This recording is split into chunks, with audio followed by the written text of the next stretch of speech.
El voltaje se define como la magnitud encargada de establecer la diferenciación de potencial eléctrico que existe entre dos puntos. Su unidad de medida son los voltios y se calcula multiplicando la intensidad por la resistencia. Al voltaje también se le puede llamar tensión o diferencia de potencial.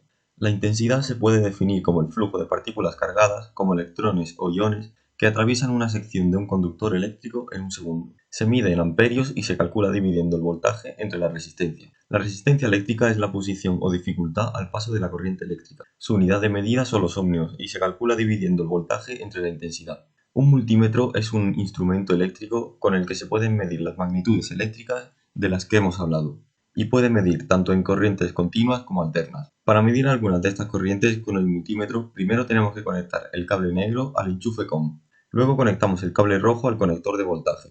Ahora seleccionamos en la rueda corriente alterna o continua. Si queremos medir corriente alterna, seleccionaremos el voltaje mayor y más aproximado a 230, ya que siempre nos debe dar un valor entre 230 y 240. Tanto si ponemos las puntas en la fase y el neutro, como si las ponemos en la fase y la toma de tierra, nos debería dar un voltaje aproximado de entre 230 y 240, mientras que si lo que medimos es el neutro y la tierra, nos debe salir cero. Para medir la continuidad, tenemos que conectar el cable rojo al conector de voltios y el negro al COM. Seleccionamos la opción de continuidad y con el circuito desconectado se conectan las puntas en los extremos del mismo conductor, fase y fase por ejemplo, y nos debe dar continuidad, mientras que si medimos entre distintos conductores, fase y tierra por ejemplo, no debe haber continuidad.